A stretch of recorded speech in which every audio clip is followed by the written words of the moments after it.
Good evening, everyone. We're here with a special video.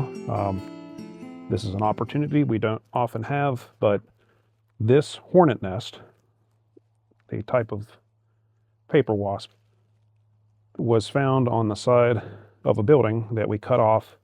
The hornets died in mid to late October after the second really hard frost. We didn't notice any activity. So we were recently able to climb up and cut it off the side of this house. And we wanted to show you this hornet nest because a lot of people fear them, but really they're a very beneficial insect. And if we can share a little bit of knowledge, maybe lessen the fear, because they have their place in the ecosystem. So given that we have honeybees, these hornets are often confused for honeybees. So we kind of want to show you some of the similarities and differences. So the first thing you notice on the video here is the nest enclosure itself. They take tree bark essentially and chew it up and mix it with saliva, and they turn it into a paper that you can see covering the outside of the nest itself. And you can see the entrance hole there that's been blown open a little bit and some of the comb down inside. So this is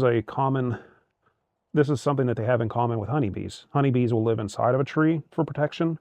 These bees build their own protection on the outside, and they have comb on the inside as well. Okay, let's take a look at the inside of the nest. Fortunately, the way that we cut this one off, we don't actually have to cut it open to see.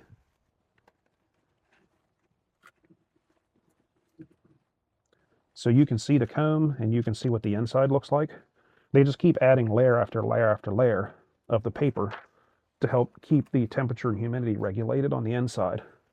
And they build comb in the exact same pattern as honeybees, except they don't build it out of wax. They build theirs out of the chewed up paper. And the cappings that you can see there are made out of a silk rather than wax that the honeybees use.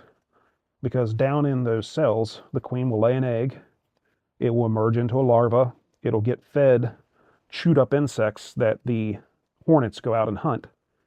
And as it eats, it will then pupate, and the silk covers it until it emerges as a full adult. And because this colony was actively still growing whenever the frost hit, it's just like it froze in time where it was at. You can see where it was attached to the house there. And if you look closely, you can actually see hornets that were alive up until that night, working inside their colony.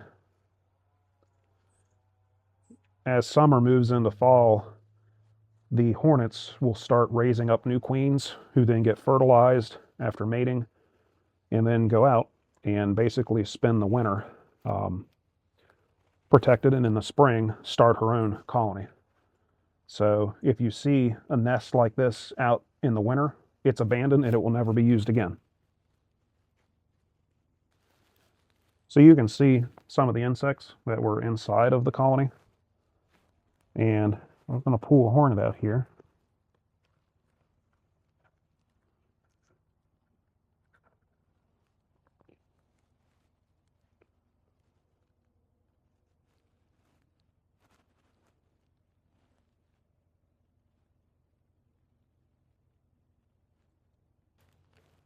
Okay, this turns out to be a paper wasp nest, and you can see two of the remnant workers that are basically just waiting to die in the cold. The queens have left, the other workers and the males are dead, and these two are some of the last ones remaining in the colony here. So we wanted to show everyone today basically what is going on inside of this colony. They build comb just like honeybees, and they perform biologically essential functions. They hunt down pest insects and creatures that we don't want around, nuisances in the garden. So these wasps and hornets, they're not bad. They do definitely have a place. The good thing is if the colony is located away from where people are heavily trafficking, they're going to pretty much leave you alone. They just want to hunt, raise their young, and get the next generation through the next year.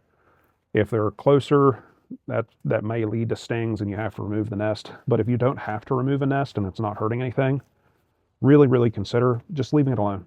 Let them do their thing, because they definitely provide benefits inside of a garden and growing. While these species are generally not dangerous, they become the most offensive towards the end of summer and early fall, whenever resources start slowing down and getting the next generation raised becomes the top priority. Long story short, just leave the nest alone if you can avoid it. If you do choose to cut one down, just like you saw here, do not bring it inside your house before you verify that all of the insects inside are gone, because these bees are slowed down, basically waiting to die in the winter. If you bring them into a 70-degree house, they're going to wake up and they are not going to be happy. Even though this nest is like the size of a basketball, it is so light. So here's some ASMR of just the sound of the paper itself.